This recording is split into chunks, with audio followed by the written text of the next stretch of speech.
Hello guys, welcome my YouTube channel. Motivation story का नाम है आखिरी प्रयास। एक समय की बात है, एक राज्य में एक प्रतापी राजा राज करता था।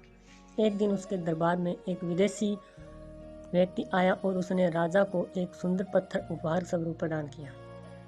राजा वह पत्थर देख बहुत प्रसन्न हुआ। उसने उस पत्थर से भगवान विष्णु की प्रतिमा का निर्माण कर उसे राज्य के मंदिर में स्थापित करने का निर्णय लिया और प्रतिमा निर्माण का कार्य राज्य के महामंत्री को सौंप दिया।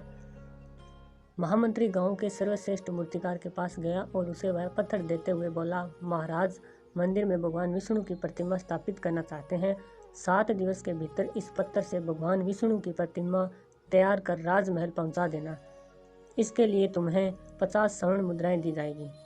50 स्वर्ण मुद्राओं की बात सुनकर मूर्तिकार खुश हो गया और महामंत्री के जाने के उपरांत प्रतिमा का निर्माण कार्य प्रारंभ करने के उद्देश्य से अपने औजार निकाल लिए।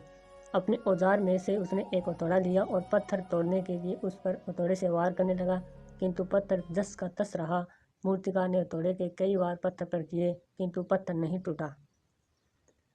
50 बार प्रयास करने के उपरांत मूर्तिकार ने अंतिम बार प्रयास करने के उद्देश्य से हथौड़ा उठाया, किंतु यह सोचकर हथौड़े पर प्रहार करने के पूर्व ही उसने हाथ खींच लिया कि जब 50 बार वार करने से पत्थर नहीं टूटा तो अब क्या टूटेगा। वह पत्थर लेकर वापस महामंत्री के पास गया और उसे यह कहा कि इस पत्थर को तोड़ना नामुमकिन है, इसलिए इससे भगवान विष्णु की प्रतिमा नहीं बन सकती। महामंत्री को राजा का आदेश हर स्थिति में पूर्ण करना था, इसलिए उसने भगवान विष्णु की प्रतिमा निर्मित करने का कार्य गांव के एक साधारण से मूर्तिकार को सौंप दिया। पत्थर लेकर मूर्तिकार ने महामंत्री के सामने ही उस पर हथौड़े से प्रहार किया और वह पत्थर एक बार में ही टूट गया। पत्थर टूटने के बाद मूर्तिकार प्रतिमा बनाने में जुट गया।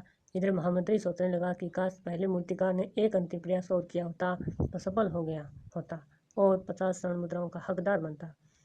इससे हमें यही सीख मिलती है कि मित्रों, हम भी अपने जीवन में ऐसी परिस्थितियों से दो चार होते रहते हैं। कई बार किसी कार्य करने के पूर्व या किसी समस्या के सामने आने पर उसका निराकरण करने के पूर्व ही हमारा आत्मविश्वास डगमगा जाता है और हम प्रयास किए बिना ही हार मान लेते हैं। कई बार हम 1-2 प्रयास में असफलता मिलने पर आगे प्रयास करना छोड़ देते हैं, जबकि हो सकता है कि कुछ प्रयास और करने पर कार्य पूर्ण हो जाए। यदि जीवन में सफलता प्राप्त करनी है तो बार बार असफल होने पर भी तब तक प्रयास करना नहीं तोड़ना चाहिए जब तक सफलता नहीं मिल जाती। क्या पता जिस प्रयास को करने के पूर्व हम हाथ खींच लेते हैं वही हमारा अंतिम प्रयास हो और उसमें हमें कामयाबी प्राप्त हो जाए। Thanks for watching my YouTube video.